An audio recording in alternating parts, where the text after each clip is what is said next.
Bonjour et bienvenue dans la revue de presse hebdo et audio du secteur retail e-commerce en France proposée par les Digital Doers. Nous sommes le 21 octobre 2022 au sommaire cette semaine, 4 articles. Données clients, des changements en perspective pour les entreprises françaises à lire sur e-commercemag.fr. Malgré une très forte inflation, le luxe continue de flamber à lire sur bfmtv.com. Uber mise très gros sur sa nouvelle activité publicitaire à lire sur siècledigital.fr. Et enfin, interview de Valentin Auvinet de Decathlon, le Metaverse est un moyen de se rapprocher du client à lire sur actu-retail.fr.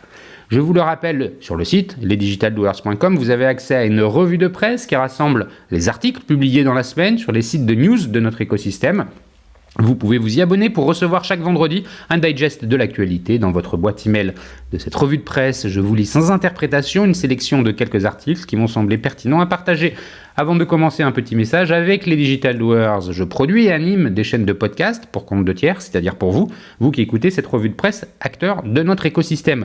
Si vous souhaitez animer la prise de parole sur votre marché, c'est l'occasion d'inviter des clients et des prospects à venir converser avec vous et moi autour de votre proposition de valeur. Alors si vous êtes intéressé, contactez-moi. Enfin, petit rappel de l'interview de la semaine, celle de Lionel Marsan, CEO de Simalp, une marque de vêtements outdoor créée en 1964 et qui a su habilement prendre le virage du e-commerce au point d'en faire son quasi unique canal de distribution. Une aventure entrepreneuriale passionnante. D'ici là, je vous souhaite une bonne écoute, évidemment toujours sans coupure. Données clients, des changements en perspective pour les entreprises françaises à lire sur e-commercemag.fr en date du 17 octobre. Selon une étude Oracle, 78% des entreprises françaises anticipent de profondes transformations dans la manière de collecter et de traiter les données clients. En ligne de mire, la fin programmée des cookies tiers serait perçue comme un accélérateur de projet, de même que la puissance et l'efficience de l'IA.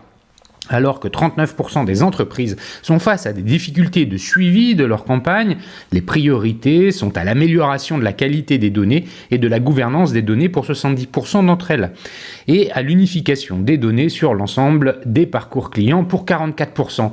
Les données clients constituent un formidable levier de croissance pour les entreprises, que ce soit dans le déclenchement du processus d'achat ou bien dans la fidélisation de la clientèle.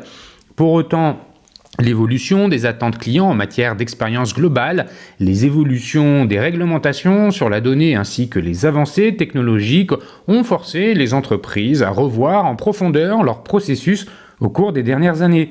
Et ce n'est que le début. Selon une étude réalisée par Spoking Pulse pour le compte d'Oracle auprès de CMO, CDO et responsables de données en France, 78% des moyennes et grandes entreprises estiment qu'elles vont anticiper des changements forts dans la manière de collecter et de traiter les données clients. La donnée client, un asset décisif et stratégique pour les entreprises. Parmi les facteurs métiers qui pourraient faire évoluer les stratégies en matière de données et d'expérience client, c'est avant tout l'aspect technologique qui domine. En effet, les opportunités offertes par l'intelligence artificielle sont celles qui motivent le plus les entreprises à franchir le cap de la transformation, devant la volonté d'accélérer la digitalisation et la personnalisation de la relation et le marketing client. Par ailleurs, l'étude révèle que 72% des entreprises françaises utilisent déjà les canaux digitaux comme principaux leviers d'activation dans leur stratégie marketing client, une tendance qui s'est accentuée en réponse à la crise sanitaire et à ses contraintes. En outre, les entreprises considèrent aujourd'hui que l'exploitation des données a pour objectif clé l'acquisition de nouveaux clients ainsi que leur fidélisation, deux éléments essentiels pour la croissance et la stabilité économique des entreprises. Mais sur ce terrain, les entreprises doivent aussi faire face au changement des comportements des clients et des consommateurs. Pour s'y préparer, elles ont déterminé un certain nombre de priorités telles que l'amélioration de la qualité des données et la gouvernance des données, l'unification des données sur l'ensemble des parcours clients ou encore la démocratisation de l'accès à la donnée client pour les équipes métiers.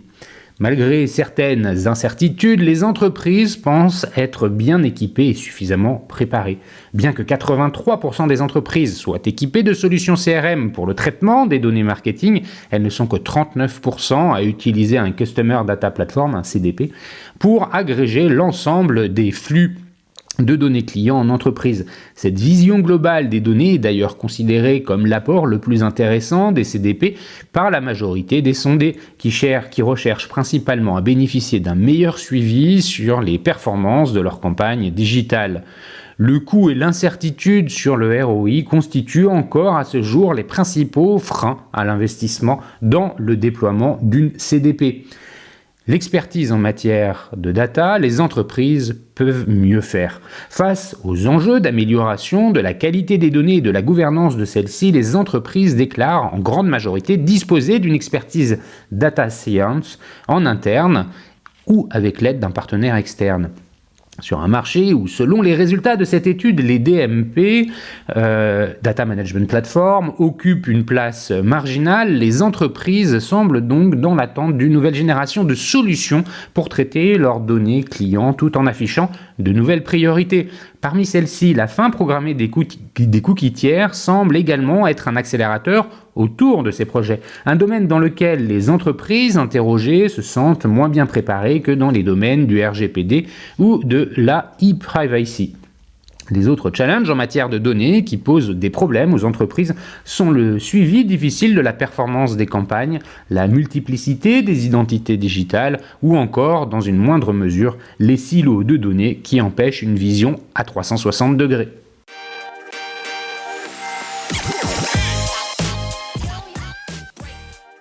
Malgré une très forte inflation, le luxe continue de flamber, à lire sur bfmtv.com en date du 21 octobre. Grâce à une clientèle peu touchée par l'inflation, les géants du luxe comme LVMH, Kering ou Hermès ont affiché des progressions à 2 chiffres pour leurs ventes au 3e trimestre. Toujours plus haut, le secteur du luxe a de nouveau affiché des résultats en forte hausse pour le 3e trimestre, mais les regards se tournent déjà sur l'année 2023 où l'inflation et crise de l'énergie pourraient freiner la progression.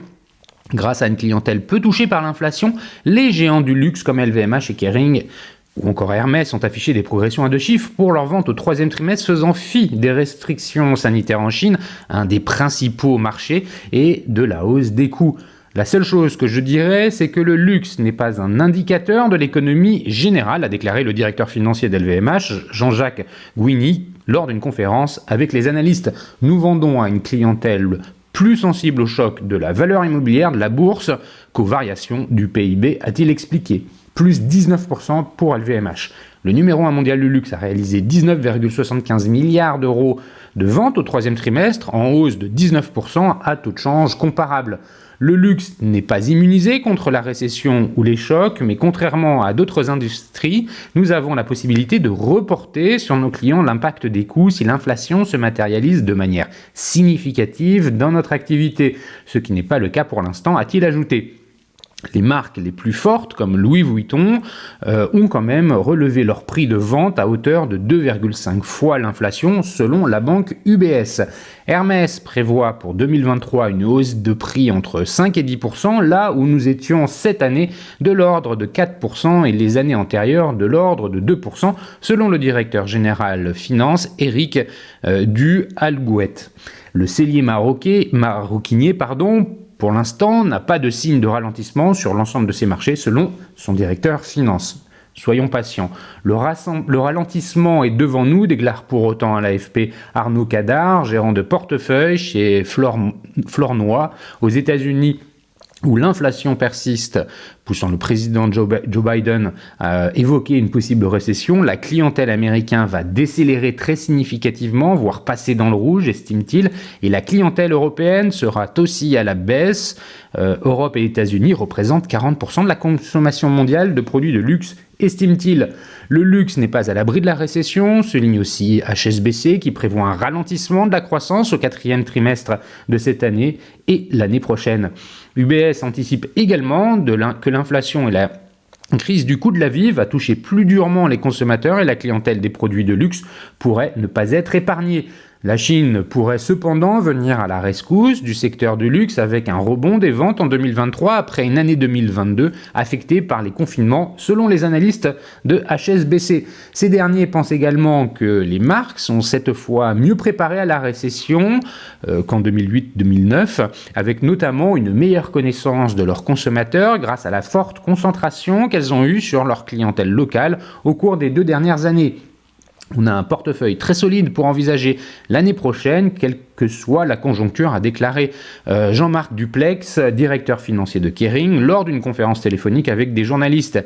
Il y a des facteurs qui peuvent peser sur la demande à court ou moyen terme. Les perspectives de long terme restent tout à fait solides pour notre industrie.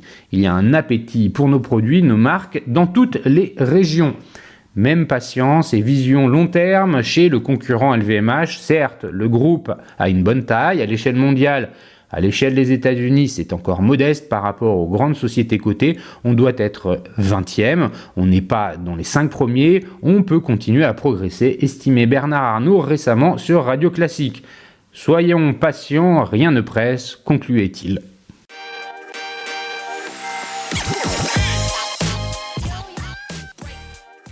Uber mise très gros sur sa nouvelle activité publicitaire, à lire sur siècledigital.fr en date du 20 octobre. Plus tôt cette année, Uber a lancé sa propre unité spécialement dédiée à l'activité publicitaire et souhaite désormais proposer des annonces sous différents formats à ses millions d'utilisateurs. Objectif, renflouer les caisses alors que le service se diversifie de plus en plus. De la publicité ciblée selon la destination. Uber lutte pour devenir rentable depuis plusieurs années et commence à voir la lumière au bout du tunnel. La société espère maintenant que son activité publicitaire va lui permettre d'accélérer cette tendance. Dara Khosrowshahi, son PDG, a expliqué que cette division avait généré 350 millions de dollars lors du second trimestre 2022. Il vise désormais les 1 milliard de dollars de recettes publicitaires d'ici à 2024. À travers cette unité, Uber souhaite diffuser de la publicité à ses clients sous de nombreux formats, par exemple en envoyant des emails à ses 220 millions d'utilisateurs mondiaux ou en insérant des annonces dans son application Uber Eats. La firme veut également afficher des promotions dans l'application Uber pour les clients qui réservent ou effectuent un trajet. Certains des formats évoqués ont d'ores et déjà été testés sur certains marchés. C'est notamment le cas des écrans publicitaires positionnés au-dessus des véhicules Uber depuis 2019 outre-Atlantique. Ces nouveaux produits permettront aux marques de placer des annonces en utilisant des données tirées de l'historique des déplacements récents des utilisateurs et de leur destination géographique précise. Uber va également permettre à une seule marque de parrainer l'ensemble d'un trajet. Selon Uber, la publicité aura de nombreux bienfaits sur son activité. Pour cela, l'entreprise souhaite insérer des tablettes directement à l'intérieur des voitures pour y diffuser des publicités en continu. Ce format va être testé très prochainement à Los Angeles et à San Francisco. Grâce à notre division publicité, nous pouvons aider les grandes marques à développer leurs relations avec les consommateurs en les connectant au moment où le client est particulièrement attentif, a déclaré Marc Greiser, qui dirige la division publicitaire d'Uber, dans un communiqué. En outre, Andrew McDonald, responsable de la mobilité chez Uber, a suggéré que la publicité pourrait aussi être utilisé pour subventionner le coût des trajets sans pour autant baisser la rémunération des conducteurs. Si les chauffeurs gagnent plus d'argent parce qu'ils monétisent aussi leur actif, leur voiture, alors nous pouvons maintenir le coût des trajets pour les usagers plus bas. C'est l'une des rares choses que nous pouvons faire où les conducteurs gagnent plus de dollars par heure sans que nous ayons à faire payer un seul centime supplémentaire aux consommateurs, a-t-il expliqué. Bien sûr, le déploiement de publicité n'est pas sans risque pour l'entreprise. Par exemple, il a été prouvé que les utilisateurs ne sont pas très friands des publicités diffusées en lecture automatique. Si ces dernières sont proposées dans les véhicules Uber sans que les clients aient le choix, cela pourrait les agacer. Des craintes en matière de vie privée. Cette annonce peut également soulever des questions en matière de cybersécurité. Uber n'a pas été épargné par les scandales dans ce domaine, notamment avec l'affaire Joseph Sullivan, son ancien chef de sécurité, qui fait encore couler beaucoup d'encre. Comme le précise Vice, l'application récupère les données de localisation de ses clients et connaît exactement leur destination, ce qui peut inquiéter à l'heure où les données personnelles des Américains sont exploitées par les autorités pour les condamner en cas d'avortement. Des Américaines, pardon. Uber dispose en outre de données très convoitées sur les utilisateurs, notamment leur numéro de carte de crédit, leur adresse personnelle et les endroits qu'ils visitent souvent. Sur cet aspect, Uber s'est voulu rassurante en expliquant qu'elle ne partageait pas les données des utilisateurs individuels avec les annonceurs. Celles qu'elle partage sont agrégées ou liées aux performances de campagnes publicitaires. Mark Grazer a précisé que les utilisateurs pouvaient refuser les publicités ciblées sur l'application Uber à tout moment. Pour rappel, la grande rivale d'Uber outre-Atlantique, Lyft, a également lancé son service publicitaire au mois d'août. Le fait de se tourner vers la publicité comme source de revenus à forte marge pour ces entreprises représente un moyen nouveau d'atteindre les consommateurs à la suite du déploiement de l'App Tracking Transparency d'Apple. Ces changements qui restreignent les données collectées pour les publicités ciblées sur iOS devraient en effet profiter aux entreprises du marché qui disposent d'une grande quantité de données à travers leurs propres applications.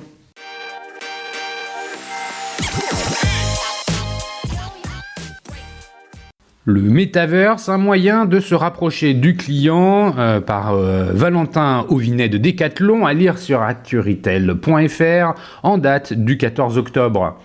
Enseigne iconique du monde du sport, Decathlon fait le pari du Web3 en se tournant vers les promesses du Metaverse, de la blockchain ou bien encore des NFT.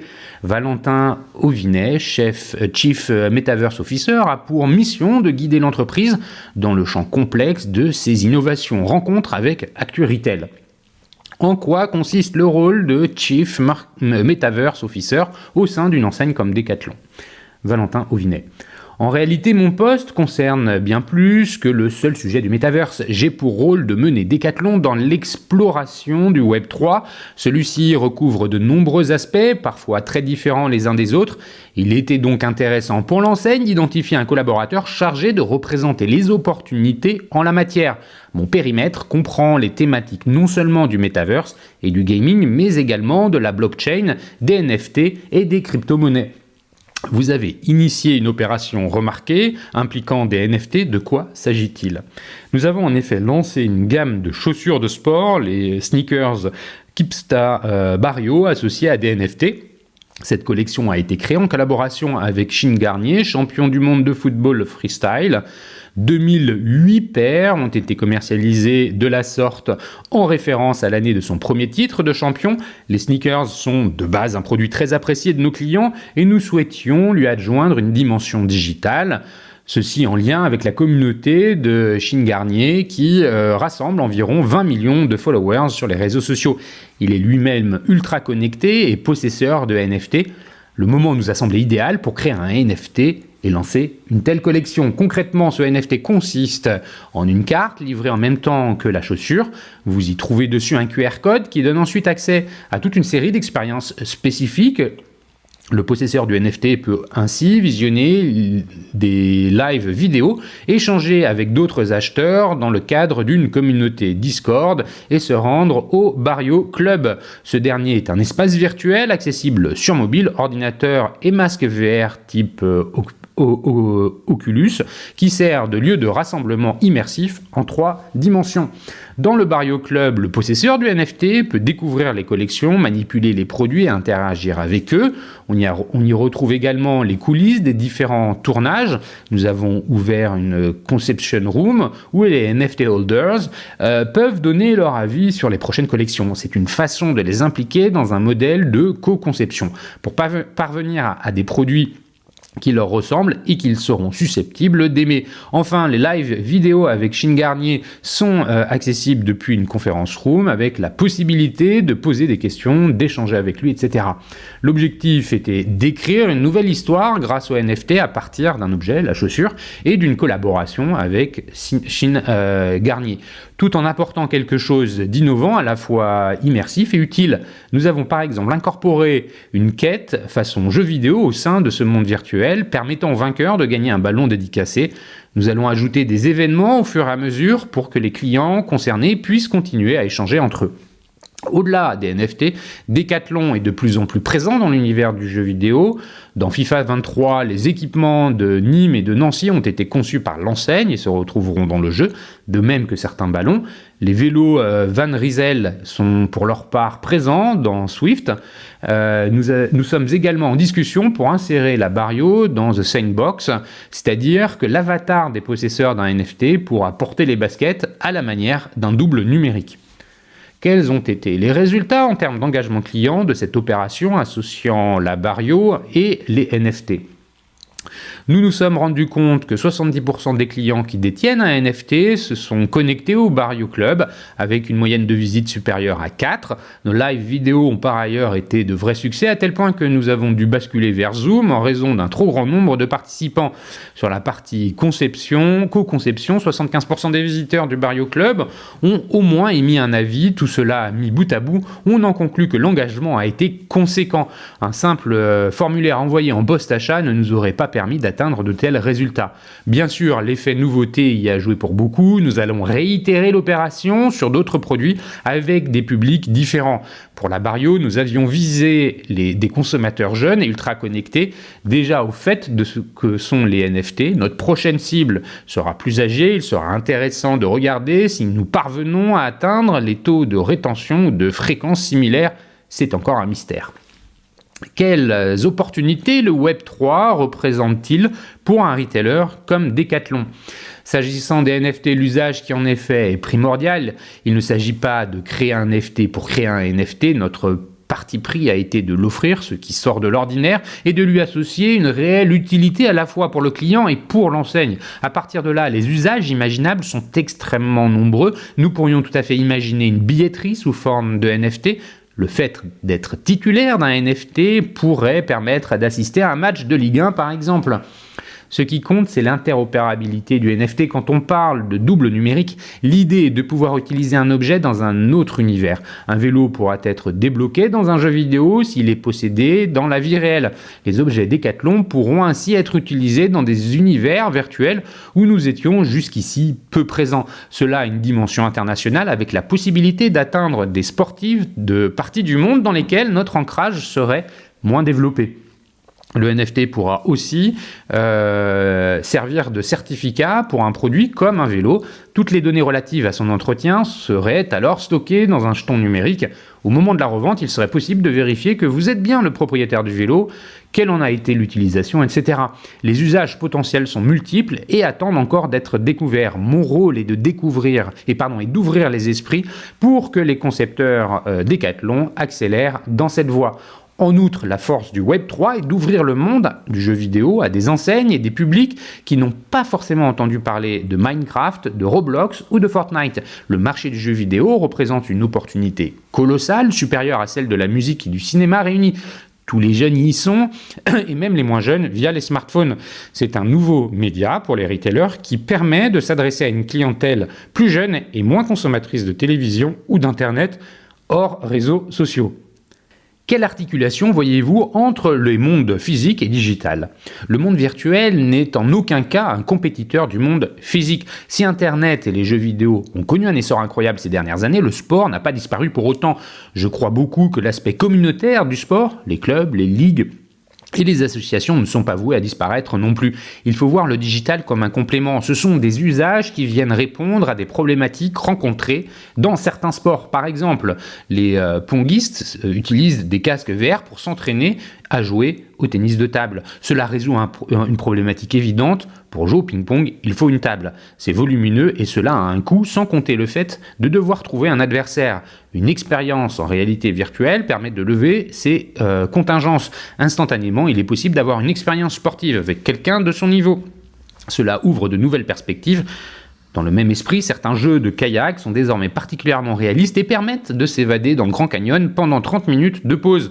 Mais cela ne remplace en aucune façon le vrai kayak. Il arrive même que des jeux venant du virtuel débarquent dans le monde physique. C'est le cas du Hado au Japon, à savoir une balle aux prisonniers en réalité augmentée, qui est devenue une pratique sportive à part entière avec une ligue, des émissions de télévision et un championnat du monde. Autre illustration de cette complémentarité entre le physique et le digital, celle du Netaverse proposé par Brooklyn Nest et Canon. Ce monde virtuel permet aux fans de NBA de suivre un match de basket en direct depuis son canapé à travers une expérience immersive. Ils peuvent ainsi se déplacer sur le parquet, choisir leur place dans le stade ou bien encore revoir leurs actions préférées. Pour un fan de basket ne pouvant pas se déplacer au stade tous les 15 jours, c'est l'assurance de pouvoir profiter de sa passion malgré les obstacles physiques. L'événementiel va aussi devenir digital, mais les stades resteront pleins. Existe-t-il encore des réticences à l'égard des innovations liées au Web3 ?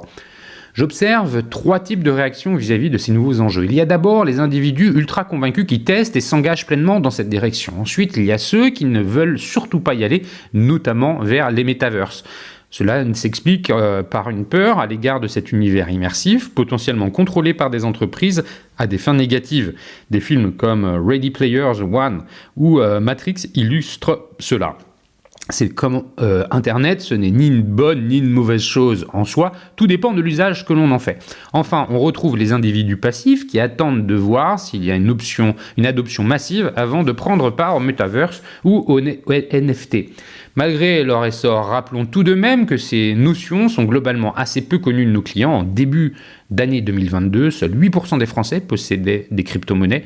Bien que ce chiffre soit en constante augmentation, nous ne pouvons pas considérer qu'il s'agit d'un sujet grand public. L'usage devrait permettre de démocratiser ces concepts.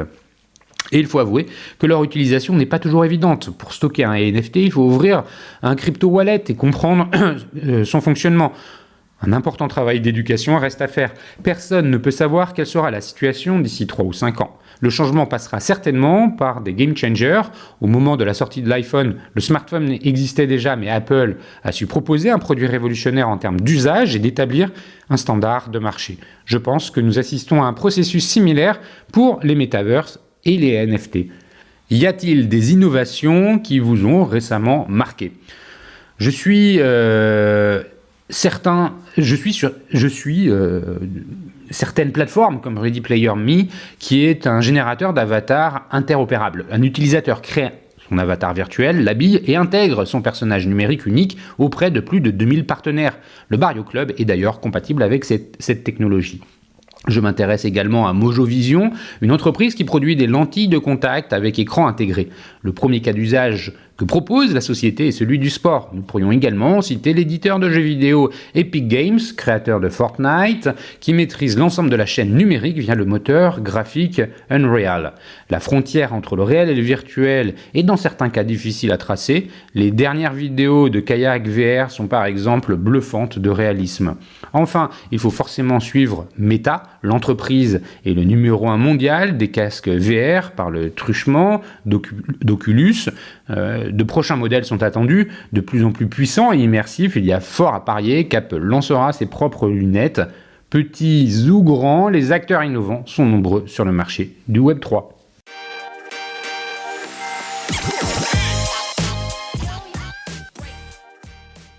Et voilà, c'est fini pour cette semaine. Merci de m'avoir écouté. N'oublie pas de vous abonner à la revue de presse sur le site lesdigitaldoers.com. Si vous aimez l'exercice de cette revue de presse Retail e-commerce dans sa vision audio, n'hésitez pas à me le faire savoir en m'envoyant des messages sur LinkedIn et mieux encore en la faisant connaître autour de vous. Enfin, un dernier message d'auto-promo avec les Digital Doers. Je produis des chaînes de podcasts thématiques pour les prestataires de services de notre écosystème. Donc, si vous souhaitez animer la prise de parole de votre marché, c'est l'occasion d'inviter des clients et des prospects à venir converser avec vous autour de votre proposition de valeur.